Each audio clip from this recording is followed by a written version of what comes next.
다음으로 정은주 교수님의 세브란스 병원 외과 입원 전담 전문의의 미래라는 제목으로 발표가 있겠습니다. 네, 소개 감사합니다. 방금 소개받은 세브란스 외과 정은주입니다. 오늘 저는 그 외과 입원 전담 전문의 미래라는 주제로 말씀을 드릴 예정입니다. 제 발표 전에 먼저 좀 간략하게 제 경력을 좀 말씀을 드리면, 저는 외과 전문의를 취득하고 15년 차이며 입원 전담 전문의 근무하고 이제 횟수로 5년 차가 되었습니다. 그리고 앞에서 말씀해 주신 것 같이 현재 외과계 입원 전담 전문의 연구회 회장을 맡고 있습니다. 어, 전통적으로 저도 외과 수련을 받을 때 여러 선생님들이 참 많은 것들을 가르쳐 주셨는데요. 외과 의사의 조건이라는 게 있다고 배웠습니다. 그 첫 번째는 독수리의 눈과 같은 예리한 판단력, 그리고 담력이 좀 필요하고, 사자의 심장과 같은 담력이 필요하고, 그리고 강인한 체력이 필요하고, 수술을 잘 할 수 있는 섬세한 손이 필요하다고 배웠습니다. 이런 조건을 갖춘 사람들이 외과 의사를 하거나, 혹은 부족하지만 외과 수련을 거쳐서 이러한 조건을 갖추는 사람이 되는 거라고 그렇게 배웠습니다. 그래서 과거에는 외과 의사가 병을 가진 환자를 잘 수술해 주는 것만으로도 충분히 그 역할을 다 했다고 그렇게 생각했던 것이 사실입니다. 어 근데 지금 이제 여러 가지 세상이 변하고 사회가 변하면서 많은 변화들이 있었습니다. 지금 보여드리는 이 슬라이드는 저희 외과학 교실에 붙어 있는 현판인데요. 어 시작이 1908년입니다. 100년 전. 그때 외과라는 과는 수술과 관련된 모든 것을 포함했습니다. 여기에서 보시면 50년대에 이제 마취과 정형외과가 신경외과가 분리가 되고, 70년대에 흉부외과 성형외과가 분리되고, 지금의 외과의 형태로 이렇게 변형이 되었습니다. 굉장히 저는 이게 새롭웠던 게, 저희는 지금 하고 있는 외과가 다라고 생각했었지만은 과거에는 정말 방대한 내용을 품었던 그런 과가 저희 과였구나라는 생각을 새삼하였습니다. 근데 저기 이 상황에서 끝난 것이 아니라 그다음에는 장기별로 점차 더 세분화가 되어서 지금 이렇게 8개 분과로 나누어져 있고, 그 소아를 담당하는 소아외과가 또 나누어져 있습니다. 이렇게 굉장히 세분화가 되고 있는데요. 여기에서 또 더 세분화되어서 각 분과에서도 어떤 분은 양성 질환을 담당하고, 어떤 분은 악성 질환을 담당하고, 혹은 다양한 형태로 그렇게 점점 더 세분화가 되고 있습니다. 근데 이제 여기서 제가 이 말씀을 드리는 이유는, 그럼 입원 전담 전문이 이렇게 세분화에 되는 이런 트렌드에 맞는 그런 분과인가, 그런 분야인가, 이런 생각을 좀 할 수 있는데요.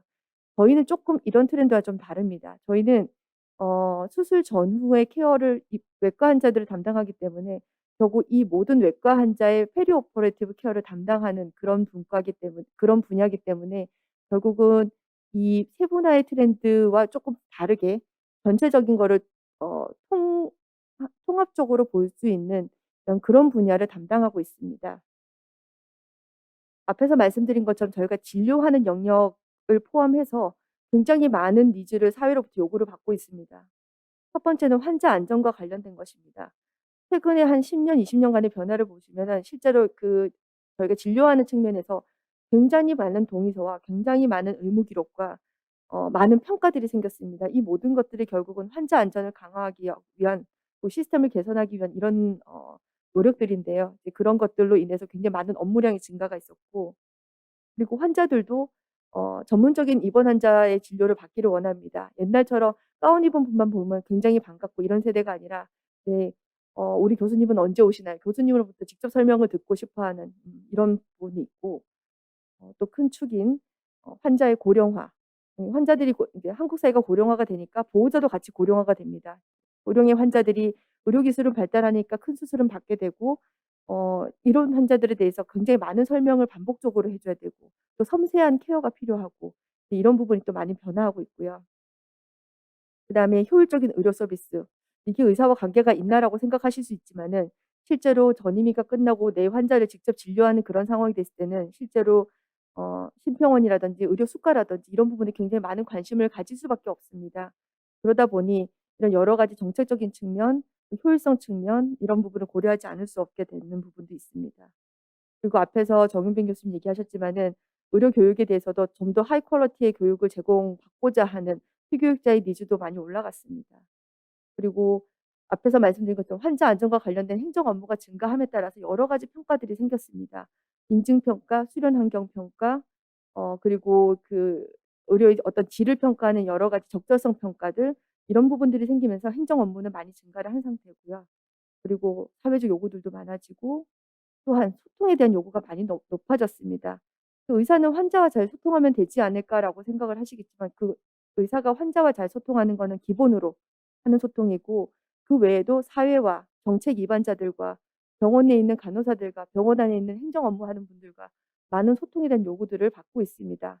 하지만 실제적으로 현실에서는 서저는 너무 바쁩니다. 이걸 다 담당할 수 없을 정도로 바쁘고 많은 수술을 담당하고 있습니다.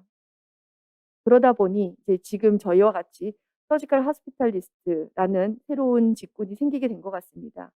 저희가 하는 많은 일들이 있지만은 그중에서 진료 측면만 먼저 놓고 본다면은, 이제 과거에는 앞에서 말한 많은 그런 일들을 서전 혼자서 다 감내했다면은, 이제는 저희가 있음으로 인해서 오퍼레이터는 좀 더 수술에 집중을 하고, 그리고 서지컬 하스피탈리스트는 페리 오퍼레이티브 매니지먼트를 담당하는 이런 분업의 형태로 저희는 담당하고자 했었고, 그런 진료 시스템을 저희 기관에서 운영을 하고 있습니다.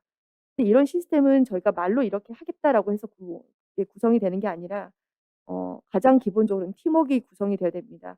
오퍼레이터와 그다음에 서지컬 하스피탈리스트가 충분히 의사소통을 할 수 있고 서로 믿을 수 있는 팀워크가 존재해야 되는데요. 그 팀워크는 제가 생각하기에는 긴밀한 의사소통, 적극적인 의사소통이 필요하고, 또 한 가지는 그만큼 전문적인 의사소통을 할 수 있는 전문성을 이 서지컬 하스피탈리스트가 갖춰야 된다고 생각을 합니다. 그래서 제가 소통의 중요성을 계속 말씀을 드리는데, 결국 이 서지컬 하스피탈리스트가 담당하는 역할이 뭐냐라고 했을 때, 기본적으로는 진료의 측면이 있을 겁니다. 환자를 진료할 때 있어서 어드밴스드 프라이머리 케어를 담당하고 페리 오퍼레이티브 케어를 담당합니다. 과거에도 전공의 선생님들이 환자를 굉장히 잘 진료했습니다. 그렇지만 지금은 환자들이 바라는 거는 그보다 좀 더 나은, 좀 더 전문적인 진료를 원하기 때문에 그런 부분에 대한 니즈를 저희가 담당하고 있고요. 또 한 가지는 페리 오퍼레이티브 케어입니다. 그래서 저희가 수술 전후 관리에는 굉장히 많은, 정말 방대한 내용이 들어갈 텐데요. 기본적으로는 운드 케어, 그다음에 플루이드, 그리고 뉴트리션, 인펙션, 이런 부분들이 포함이 될 테고, 거기에 플러스해서 컴플리케이션 매니지먼트가 들어갈 거라고 생각을 합니다.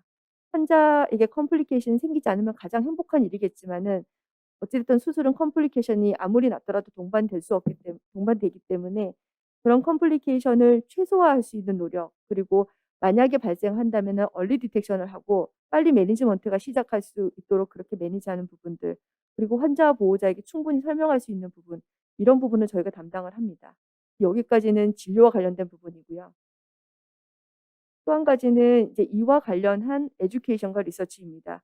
저희가 외과 수련위원회나 이런 쪽에서도 많은 말씀을 드리지만은, 결국 저희가 이 담당하는 분야가 여러 가지 세부 분과 중에서 어디에 해당하느냐라는 질문을 받았을 때, 결국 저희가 담당하는 분야는 총론 파트가 될 것입니다. 어 앞 아치 앞에서 말씀드린 것처럼 운드라든지 플루이드라든지 컴플리케이션 매니지먼트라든지 이런 부분들이 어느 분과에도 들어가지 않지만 어느 분과에서도 모든 분과에서 필요한 이런 콘텐츠들이 저희가 담당하는 분야가 될 거고요. 이런 부분에 대한 에듀케이션, 리서치가 저희가 이제 앞으로 나아가야 될 방향일 것 같습니다. 거기에 플러스해서 이러한 내용들을 토대로 해서 하스피탈 시스템 케어가 저희가 또 담당하는 분야입니다.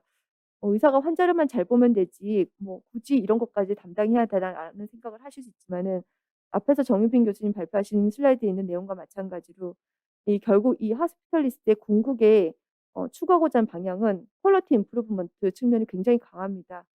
그게 돈의 문제일 수도 있고 어떤 업무의 효율성 측면일 수도 있고 퀄리티의 문제일 수도 있고 여러 가지 측면이 있겠지만은, 결국 그런 여러 가지 활동을 통해서 시스템 케어가, 그러니까 하스피탈 시스템이 이제 개선이 된다면은, 그런 부분이 기본적으로는 환자, 아주 근본적으로는 환자와 의료진에게 도움이 될 거라고 생각을 합니다. 저희가 제가 오늘 맡은 주제가 이제 "앞으로 미래가 어떻게 될 것이냐."라는 얘기인데요. 현재를 짚어보고 미래에 대한 얘기를 좀 드릴까 합니다.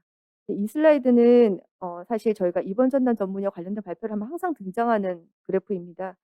2016년도 NEJM에 나왔던 내용이고요. 하스피탈리스트의 어떤 수의 증가, 시기적으로 어떻게 변화해 왔는지 이런 부분을 보여주는 그래프인데, 보시면 미국에서 나온 데이터인데요. 미국 같은 경우에는 이제 90년대 년대 후반부터 시작을 해서 지금까지 굉장히 수가 많이 늘어났습니다. 2003년도 년도부터 데이터가 표시되어 있지만은 2016년도에는 년도에는 52,000명 정도 됐었고요. 2018년도에 년도에 6만 명을 넘어섰고 지금도 계속 증가하고 있습니다. 미국의 경우는 내과와 가정의학과 중심으로 많은 분들이 활동을 하고 있는데, 이렇게 급격히 증가를 하면서 미국 전체 의사 수의 대략 한 5% 정도가 하스피탈리스트로 근무를 하고 있습니다. 이렇게 많이 증가를 하다 보니 이런 페이퍼도 나오게 되는데, 하스피탈리스트 시대. 이게 사실은 이제 여러 분야의 사람들이 각자의 분야에서 활동을 하지만 결국 이 하스피탈리스트가 증가하면서 나아지는 부분이 무엇이냐라고 했을 때, 병원에 상주하는 전문의가 환자의 케어의 질도 높이지만은 그로 인해서 전체적인 시스템이 개선된다. 환자의 안전이 증가된다. 의료비 전체적인 그 사회적 의료비의 감소가 있다. 이런 내용들을 이제 포함하고 있습니다. 그러면 지금 국내는 어디에 있느냐라고 했을 때, 국내는 아직 아마 이 그래프의 시작점에 아직 왔을 수도 있고요. 아직 못 왔을 수도 있고 여기쯤에 있을 거라고 생각을 합니다. 특히나 저희 이제 외과 같은 경우는 좀 미국과는 다른 시스템을 구축을 하고 있는 상황입니다. 국내에서도 내과는 미국 시스템을 많이 가져와서 운영을 하고 있기 때문에 조금 더 세팅하기 유리한 면이 없지 않아 있지만은, 국내의 의료 환경과 의료 수가 체계, 의료 전달 체계를 생각하면은 미국의 시스템을 도입하기는 어렵습니다. 그렇다 보니 저희만의 고유의 한국형 모델이 필요하게 되고, 그 모델을 우리 기관에서 처음으로 운영을 시작을 했고 계속 지속적인 운영을 하고 있는 상황입니다. 그러면 저희도 아마 앞으로 이렇게 숫자가 증가할 거라고 생각하고, 우리도 멀지 않은 시간에 이런 하스피탈리스트의 시대가 올 거라고 생각합니다.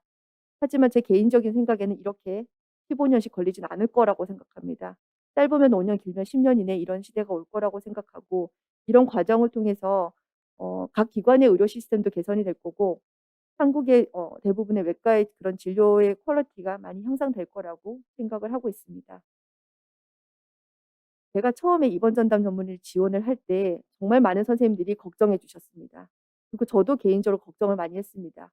제가 하는 걱정 중에 가장 큰 걱정은 도대체 어떤 일을 해야 하는가였습니다. 입원 전담이, 제가 외과 전문의는 맞지만 입원 전담 전문의에서는 어떤 역할을 담당해야 될지에 대한 고민들을 굉장히 많이 했던 것 같습니다. 그랬는데 지금 이제 운영하고 5 년째가 되었는데요. 5 년째가 되었을 때 오늘 이런 모임을 가질 수 있는 거는, 사실 여러 후배 선생님들이 진로를 결정할 때 첫 번째는 전임의를 할 거냐 말 거냐, 혹은 뭐 어떤 분과를 할 거냐, 이런 고민이 이제 흔하게 하는 고민일 텐데, 그 수많은 고민들 중에, 이 수많은 길들 중에 이 중에 어딘가에 하나는 저희가 하스피탈리스트, 서지컬 하스피탈리스트라는 이런 옵션이 주어질 수 있는 이런 자리가 마련될 수 있는 거에 제가 되게 굉장히 감사함을 느끼고요. 이런 자리까지 올 수 있었던 것도 아마 저희 기관의 어떤 선도적인 역할이 굉장히 중요하지 않았었나라고 생각을 합니다. 앞으로 어떻게 될 거냐, 이거는 섣불리 사실 예측하기는 어려울 것 같습니다. 네. 굉장히 사회가 많이 변하고 있고요. 특히나 이제 최근 2 년 동안은 이 코로나로 인해서 당장 저희가 몸으로 체감하는 의료 환경이 많이 바뀐 거는 다들 겪으셨을 거라고 생각을 합니다. 여러 가지 변화 속에서 이제 저희가 이제 앞으로 이제 저희 전문성을 살려서 의사 생활을 해야 되고, 서전으로서의 이제 전문성을 살려서 해야 되는데, 어 이 수많은 키워드 중에서 사실 이 입원 전담 전문의가 상당수가 다양한 분야와 콜라보레이션을 하고 있습니다. 실제로 제가 여기 많은 키워드를 써 왔지만은 IT나 4차 산업혁명, 소통 이런 부분을 해서 실제로 많은 전담의 선생님들이 바이오 인포마틱스 분야로 진출을 하고 있는 걸로 알고 있습니다. 앞으로 아마 제가 여기다 게시하지 못한 키워드도 많을 거라고 생각을 합니다. 그 수많은 키워드 중에 어떤 분야는 저의 분야가 될 수도 있을 거고요. 어떤 분야는 여기 지원하실 선생님들의 분야가 될 수도 있을 거라고 생각을 합니다. 결국 저희가 하스피탈리스트는 기본적으로는 전문적인 진료를 하는, 그러니까 환자 옆에서 전문적인 진료를 하는 사람이긴 하지만은, 그 분야만으로 끝나는 것이 아니라 다양한 분야와 콜라보레이션 하면서 발전할 수 있는 이제 그런 분야로 성장할 수 있을 거라고 생각합니다. 거의 이제 마지막으로 가고 있는데요. 제가 처음에 지원을 할 때는 사실 제 지원이, 제가 이렇게 어플라이 하는 것이 굉장히 무모한 도전이었습니다. 사실 저는 어느 선생님이 저한테 이걸 하라고 얘기하지도 않으셨고 그럼에도 불구하고 지원을 했었고요. 근데 지금 저에게는 이 입원 전담 전문이라는 이런 역할이 무한도전입니다. 왜냐하면은 할 수 있는 것도 무한하고요. 해야 할 것도 무한합니다. 발전 가능성도 무한하고 앞으로 그 무한의 끝을 볼 수 없을 정도로 발전 가능성이 적어도 한국에선 있을 거라고 생각을 하고 있습니다. 제 마지막 슬라이드입니다. 앞에서 말씀드린 것과 같이 입원 전담 전문의는 소통이라는 가장 중요한 스킬을 기반으로 4가지 영역을 담당을 합니다. 그중에서 앞에 2가지 전문적인 1차 진료와 수술 전후 관리는 진료의 측면이 될 거고요. 그다음에 이 밑에 2가지는 좀 더 나아가는 측면이 될 텐데 대부분의 이 제도를 시작하는 첫 번째 그런 기관에서 첫 번째 허들은 이 진료 시스템을 어떻게 구축하느냐가 첫 번째 허들이 됩니다. 근데 그 부분에서 많은 어려움들을 겪으시고요. 근데 저희 기관 같은 경우는 이미 이 허들은 어느 정도 넘었다고 생각을 합니다. 그다음으로 굉장히 다양한 방향으로 이제 콜라보레이션 하면서 뻗어나갈 예정인데 아마 오늘 이 자리를 같이 하시고 계시는 여러 선생님들 중에 많은 고민들을 하실 것 같은데요.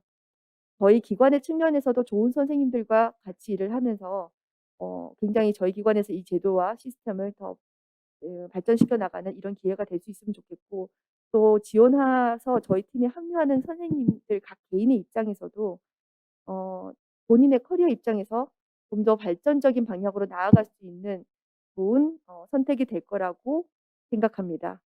감사합니다. 네, 말씀 감사드립니다. 훌륭한 강의해 주신 두 교수님들께 모두 감사의 말씀을 드립니다.